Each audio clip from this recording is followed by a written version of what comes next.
സംസ്ഥാന ചലച്ചിത്ര പ്രഖ്യാപന തീയതിയിൽ മാറ്റം. നവംബർ 3-ന് തൃശൂരിൽ വെച്ച് അവാർഡ് പ്രഖ്യാപിക്കും. ജൂറി ചെയർമാന്റെ അസൗകര്യം പരിഗണിച്ചാണ് മാറ്റം. വിവരങ്ങളുമായി വീണ ചേരുന്നു. വീണ, എന്താണ് ലഭ്യമാകുന്ന വിവരം?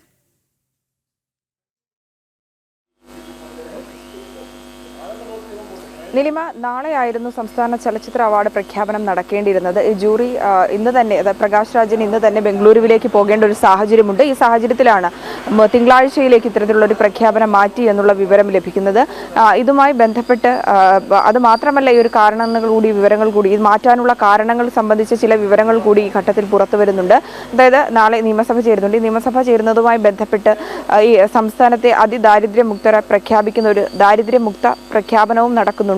ഇതുമായി ബന്ധപ്പെട്ട് ചില പരിപാടികൾ സെൻട്രൽ സ്റ്റേഡിയത്തിലടക്കം നടക്കുന്നുണ്ട്. സിനിമാ താരങ്ങളടക്കം പങ്കെടുക്കുന്ന ഒരു പരിപാടിയുണ്ട്.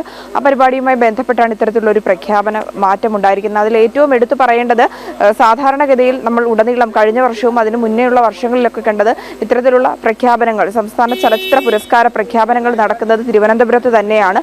എന്നാൽ ഇത്തവണ അതിന് മാറ്റം വന്നിരിക്കുകയാണ്. ഈ പ്രഖ്യാപനം നടക്കുന്നത് തൃശ്ശൂരിലായിരിക്കും എന്നുള്ള വിവരം കൂടിയാണ് ഇപ്പോൾ പുറത്തു വരുന്നത്. തൃശ്ശൂരിലായിരിക്കും ഇത്തരത്തിലുള്ള പ്രഖ്യാപനം ഉണ്ടാകുക എന്നുള്ള വിവരം കൂടി. അതായത് മന്ത്രി സജി ചെറിയാൻ ഇതുമായി ബന്ധപ്പെട്ട് പരിപാടി തൃശ്ശൂരിൽ മറ്റു പരിപാടികളൊക്കെ തിങ്കളാഴ്ച നടക്കുന്നുണ്ട്. ഈ ഒരു സാഹചര്യങ്ങൾ കൂടി കണക്കിലെടുത്താണ് തൃശ്ശൂരിലേക്ക് ഇത് മാറ്റി എന്നുള്ളതാണ് നമുക്ക് ഇപ്പോൾ ഒടുവിൽ ലഭിക്കുന്ന വിവരം. ഈ ഒരു ഇതുമായി ബന്ധപ്പെട്ട് കടുത്ത മത്സരമാണ് അവസാനവട്ട റൗണ്ടിലടക്കം നടക്കുന്നു എന്നുള്ള വിവരങ്ങൾ കൂടി പുറത്തു വരുന്നുണ്ട്.